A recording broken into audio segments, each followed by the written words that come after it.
Oh, that was terrible. I forgot how to do this. Alright, come on, y'all. Oh, damn.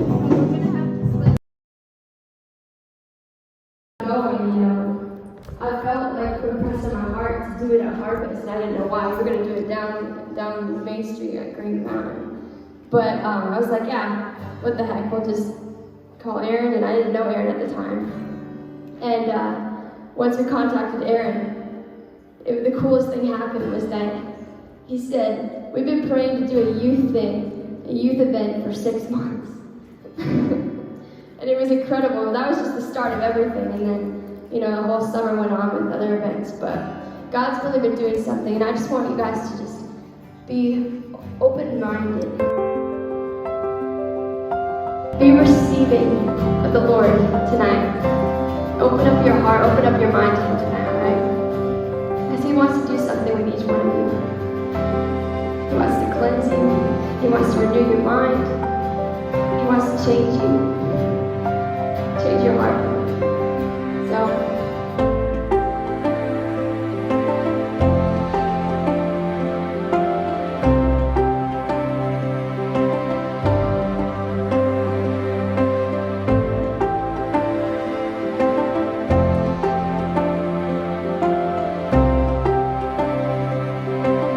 emotions, feelings, God moments. Well, I share my testimony for the first time in public, so I think that was like God really challenging me because in 2020, I grew a lot in my faith, and I remember like telling God like maybe, the next thing, or feeling like the next thing would have been like sharing my testimony publicly, but I really didn't want to like set that up or didn't know like how that would happen just because, it's kind of weird, like I don't really like, hey guys, want to listen to my testimony? So I wrote it out like months before you even asked me to share it, and you asked me to share it, and I was like, this is a perfect opportunity to share my faith publicly, which is something I would have never done. Like, I'm scared of I'm just a shy person, so like sharing in public is a big deal for me.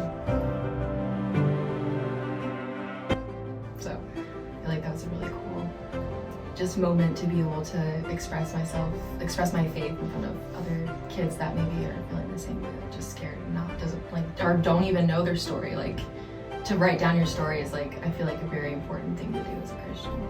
So.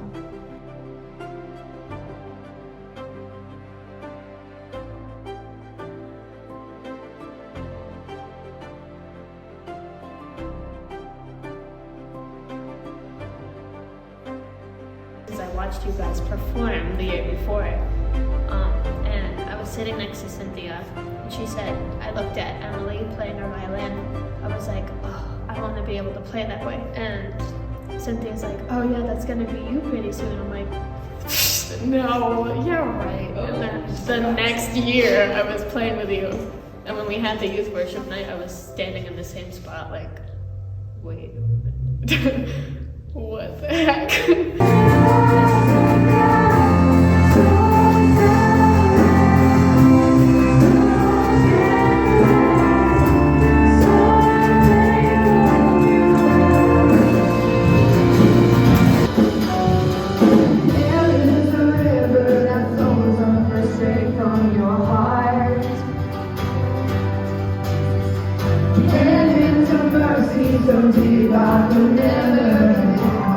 For that first year.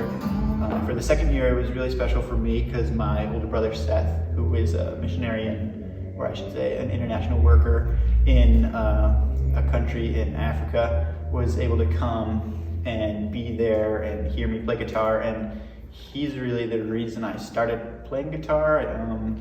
I have never to this day played with him because he doesn't play anymore. But he used to lead worship at our church when he was my age. And so just kind of filling his role, because he's, got married, started a family, and went to Africa. So kind of filling his role in our church of being able to play worship for the young adults and for the prayer group, and everything was so cool. And so having him be able to come, and I think this was maybe the first time he had ever actually heard me play guitar before. So it was really special. I really enjoyed that. I had some people from my church say, hey, I want to go see your band perform. And they had two little people. and that was cool. And you spoke your testimony. You gave your testimony. That was another one of the hardest things I've ever done. What was that like? I think leading up to it was honestly the most difficult part because I've never been good at speaking, as you can tell from this video. I've never been really a good public speaker, and I just struggled preparing for it. And I think I had all of these expectations about how God was going to meet everyone with my testimony, and I met a few people, and that's enough. Generation Z and many from the generations before us, I've always struggled with self-loathing in terms of both my body image and my personality. I cannot think of a single day in my life where I loved the way I looked. I mean, it's crazy to me how God was able to reach those people through me, because a few months before that happened, I was in September, so if like in July, if someone had asked me to share something, I would have said absolutely not. No way, Jose, I am not doing that.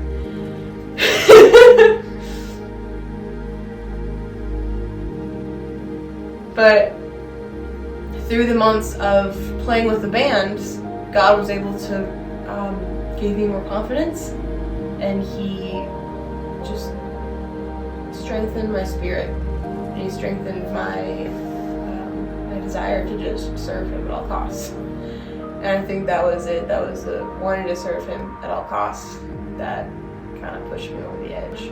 Yeah, her testimony, that was really good. I mean, I like that. That spoke to me too. So that was probably my favorite part of it. It was relatable for everybody. I do remember Grace coming up to me before you guys started, and with the music, and she said to me, "Miss Letourneau, are you okay? How you doing? Like, how are you?" And it kind of took me back. Like, why is this youth asking me like that? How you doing? Like that. Like she could relate to something I was going through. And it was the self-image thing, yeah. And so we kind of can relate to one another on that level. Then I got there, and then sharing my testimony was really a vulnerable time, but it happened.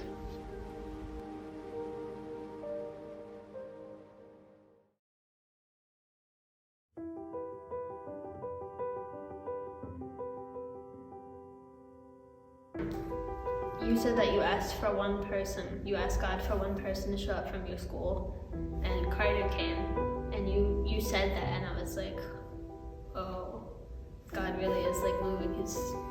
He's putting us here for a reason, and we're just like, yeah, whatever, we're gonna go perform tonight, we're gonna worship, and then I forget that like this is orchestrated. God's putting us here. I asked for the youth worship night, I asked for one person from my school that would come to the worship event, to the youth worship event. And, I prayed about it a lot, and I put up flyers. I don't know if those flyers did anything, but when we finally got to the day of, that one person came.